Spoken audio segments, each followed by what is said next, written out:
नमस्कार दोस्तों, मेरा नाम अभय सक्सेना है। आज मैं बात करने जा रहा हूँ कि पब्लिक स्पीकिंग का जो फ़ियर रहता है, मतलब जो पब्लिक के सामने जो बोलने का जो फ़ियर रहता है, वो कंप्लीटली कैसे रिमूव कर सकते हैं।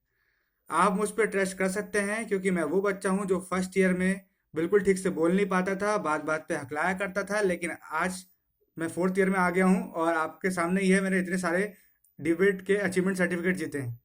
आप अगर मेरी बात पर भरोसा नहीं है तो आप मेरे फेसबुक, इंस्टाग्राम में देख भी सकते हैं। जब भी आप कोई स्पी पब्लिक स्पीकिंग आपको करनी हो किसी मैटर पे, तो आप रिसर्च करिए from relevant websites. Relevant websites वो होती हैं ज़्यादातर जो गवर्नमेंट वाली वेबसाइट्स होती हैं। किसी भी कंट्री की गवर्नमेंट हो गई या यूएन की वेबसाइट्स हो गई, जो गवर्नमेंट की ऑर्गेनाइजेशन जो होती है, जो सर्वे रहती है, उसको आप अपने रिसर्च में कोट कर सकते हैं।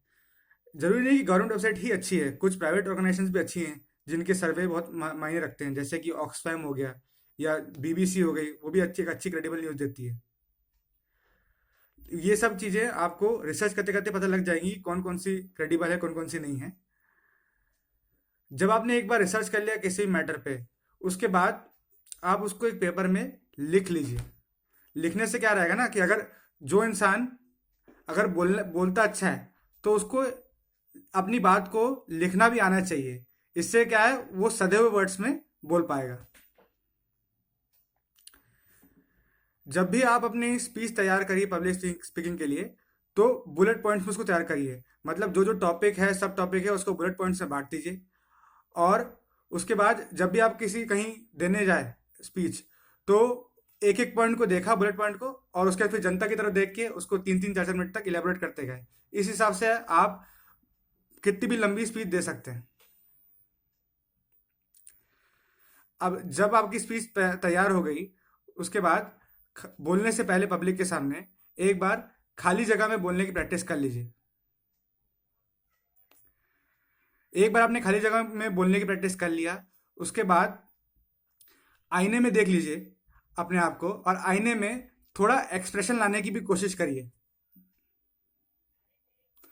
जब आईने में प्रैक्टिस हो जाती है और जब आपकी पब्लिक स्पीकिंग का टाइम आ जाता है, मतलब जब जनता के सामने बोलने का टाइम आ जाता है, तब आप अपने मन में कुछ चीज़ें दोहराइए कि अगर मैं गलत नहीं हूँ और मैं सही दिशा में जा रहा हूँ और मेरे बिल्कुल सही बोल रहा हूँ, मेरी वाणी बिल्कुल सही है, तो मैं एक ही प्रिंसिपल फॉलो करूँगा कि दुनिया का सबसे बड़ा रोग, क्या कहेंगे और सोचेंगे मेरे बारे में लोग।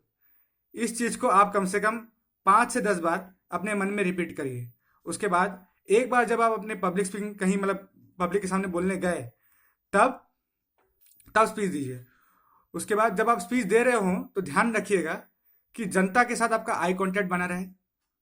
और तो और, अगर जनता बहुत सारी बैठी है, तो आपका जो सर है वो एक दोनों जगह थोड़ा हिलते रहना चाहिए। इससे क्या रहेगा कि इस साइड की ऑडियंस, उस साइड की ऑडियंस में आपका ध्यान लगा रहेगा, ऑडियंस का भी आई कांटेक्ट बना रहेगा और आपकी स्पीच को लोग सुनेंगे।